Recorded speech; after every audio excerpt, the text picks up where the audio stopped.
بسم اللہ الرحمن الرحیم۔ لڑائی کے اسباب بیان ہو رہے تھے، اب تک 4 اسباب بیان ہو چکے ہیں۔ 5واں سبب ہے لڑائی اور جھگڑے کا۔ لڑائی اور جھگڑے کا 5واں سبب یہ ہے کہ کسی کی جاسوسی کرنا۔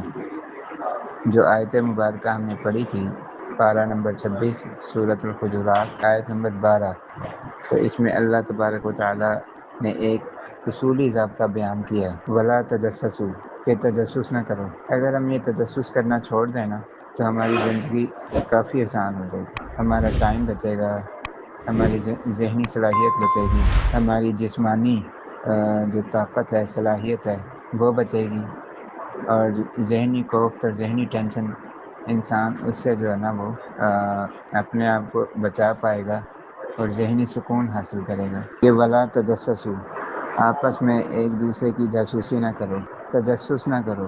مثال کے طور پر گھر میں کوئی مہمان آیا ہے اور گھر کا سربراہ اس کے پاس بیٹھا ہے اور اس کی بیوی تجسس کرتی ہے، اس کو تجسس ہوتا ہے، وہ جاسوسی کرتی ہے کہ میرے شوہر کے پاس کون آیا ہے۔ میرے شوہر نے کہا میرا کوئی دوست آیا ہے، میرا کوئی کلیگ آیا ہے، میرا کوئی کلائنٹ آیا ہے، کوئی بھی بندہ آیا ہے، وہ اس کے ساتھ ڈرائنگ روم میں بیٹھا ہے۔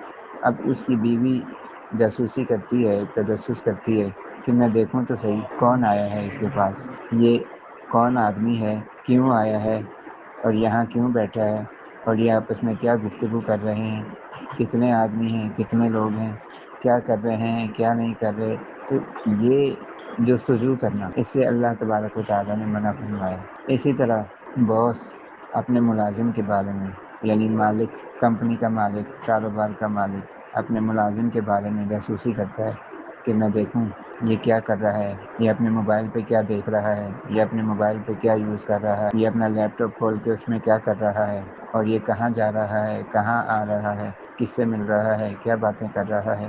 ولا تجسسوا، جاسوسی نہ کرو۔ تو یہ ولا تجسسوا جو ہے نا، یہ 2 آیات، یہ آیت اور اس سے پچھلی آیت، اس میں اللہ تعالیٰ نے جو اصول بیان کر دیے نا ہمارے لیے، اگر ہم ان اصولوں کو اپنا لیں، اپنی زندگی میں ان پر عمل پیرا ہو جائیں، تو یقین کریں دنیا کی زندگی جنت بنتی ہے۔ دنیا میں انسان پرسکون، ٹینشن فری، ریلیکس، نہ کسی قسم کی ٹینشن، ڈپریشن، انگزائٹی، کسی قسم کی کوئی پریشانی نہیں ہوگی انسان کو، اگر انسان ان 2 آیتوں پہ عمل کر لے۔ ان میں زندگی گزارنے کے اور آپس میں ایک دوسرے کے ساتھ مل جل کر رہنے کے بارے میں جو 6، 7، 8 چیزیں بتائی گئی ہیں، یہ بہت ہی اہمیت رکھتی ہیں انسان کی زندگی میں۔